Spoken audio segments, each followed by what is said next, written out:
If you always think to yourself, I want to speak English, I want to learn this language as fast as possible, maybe Nick has the answer for you in today's video.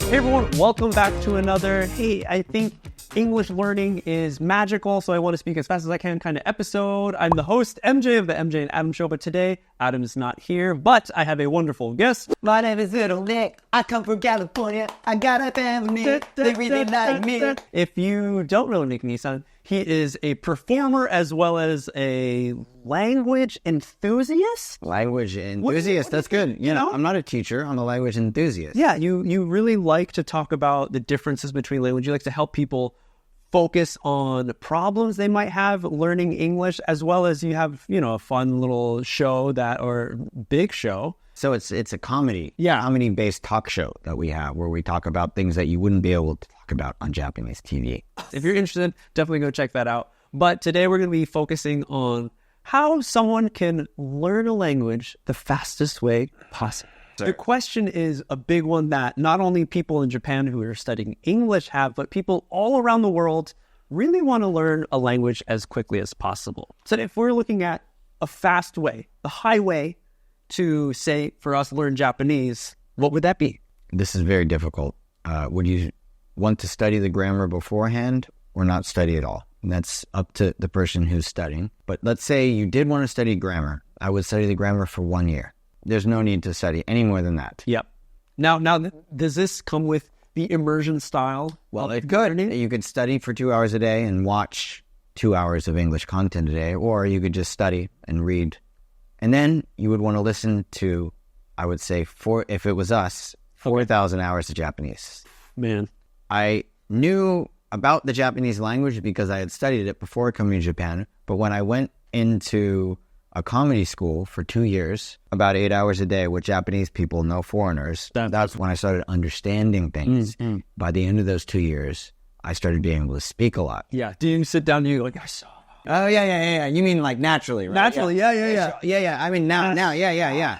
Yeah, exactly. I feel like those are things that come through with immersion, and that's what makes someone can sound maybe more fluent if you pick up traits that are more natural that you wouldn't necessarily learn in a textbook of.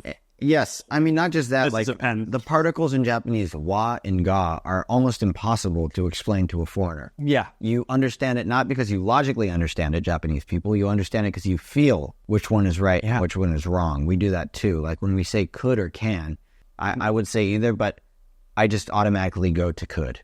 Becoming fluent is not a logical process. When you say how long would it take, it would depend on how much you're willing to put in per day. Okay. But I would say average, man, I always say 5 to 8 years. I think 8 years is a good amount of time to become fluent, which turns a lot of people off. That's true, because people want it fast. 8 years doesn't sound fast. No, but it's not fast.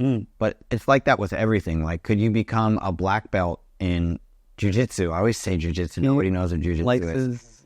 But usually, no. Usually it would take a good 15 years. But if everybody could get a black belt in 2 years, what would be the point? If English was so easy that it took you 2 years to become fluent, everybody in Japan would already speak English. So there's not a fast way. But I always say, you know, first you study.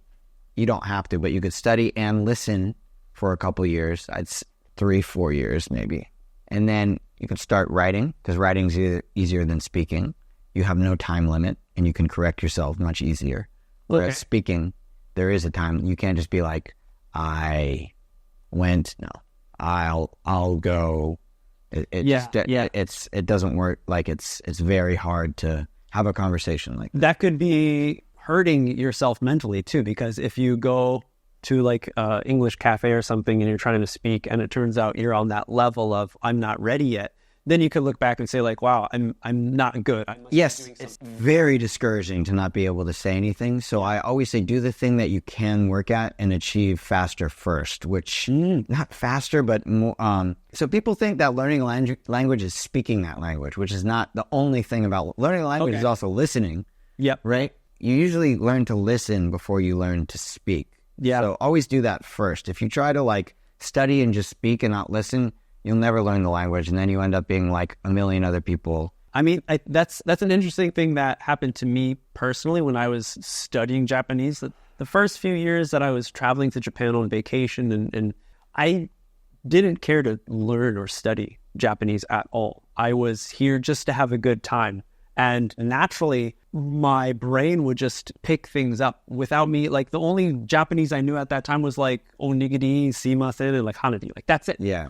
Everything else I didn't know, but I had a Japanese friend, and he would notice that I was kind of like paying attention to when his parents were speaking. He's like, do you know what they said? And I was like, maybe we're going to go to the store? He's like, yeah. He's like, wow, that's really weird that you got that. And it was just subconsciously, not even thinking about it, not even studying, that I was picking these things up. And it was only years later that I was like, oh, let me try to put effort into studying. It's just like everything, man. You don't just like learn about baseball and then they put you in a baseball game. Right. Like, you have to like go through the steps for everything. Yeah. So it's just about going through steps, and it's about being patient. Like, there are people who do learn in 2 years. Those are amazing people, and they're not normal people. That's not me. I'm assuming it's not you. No way. Yeah. The best way to manage how to learn a language as fast as possible is to first forget that learning a language is just speaking. That's just the fun part. Ooh, okay. Yeah. Which is attainable, but you have to wait. It is. Yeah. And I mean, you can practice speaking while you do listening too. It's up to you. It's up to how you want to do it. But I think those like measurements. Yeah. I mean, the balance. Yeah. You don't have to be extreme about anything. But if you just think speaking is learning the language, then you've missed half of what the language is, which is listening and understanding. So what do you think? What do you think about like methods of comparing like textbooks to apps that are out there nowadays? Yeah, I mean, it depends on the type of app. Like, if it's an app where you're learning vocabulary words, that is very useful. There's really amazing apps like Anki, which you can download. Many people make decks themselves, and you can download their decks, or you can make your own decks. But learning vocab is much more important than learning grammar. I think everybody knows that. Even Japanese teachers here know that at this point. If you can understand, I want water. If you know the words, I want water, you know exactly what. Yeah. That is a dog. That dog. If you just know that dog, then you've understood. Grammar is also very important. Grammar is important for speaking more than understanding. Let me put it a different way. Okay. Yeah, but that grouping. Yeah, like, so if you just say that dog, you're not speaking good English, right? Right. Yeah. But if you just understood the words that dog, you still understood what you needed to understand. Yeah, which is a good point, because I think that there's a lot of beginner English speakers who look at Japanese and how it's structured, and they just use the vocab to kind of switch over. Example, like walk outside and they say, oh, hot. Yeah. As a Japanese, you could just say, city. Yeah. But in English, like, what's hot? Yeah. The temperature around you have to be specific. I'm always hot, but hey, down to the bottom line. The straight answer is, what's the fastest way to learn a language?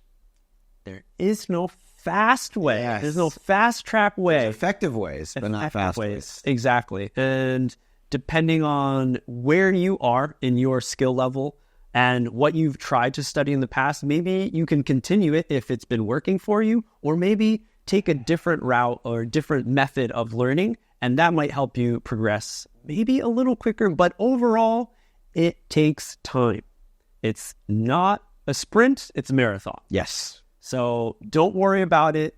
Baby steps, take it little by little, and just know, hey, MJ Adams Show is here to help you with your English input. And same with Nick. He's got an awesome program called The Chads, and you can go in, immerse yourself. I even have a few videos on there. Yes. So you can see more of me. Everyone, thanks for hanging out. Let us know down in the comments, what do you think is the quickest way to learn English? Like and subscribe, and we'll see you on the next step. Get Nick, get.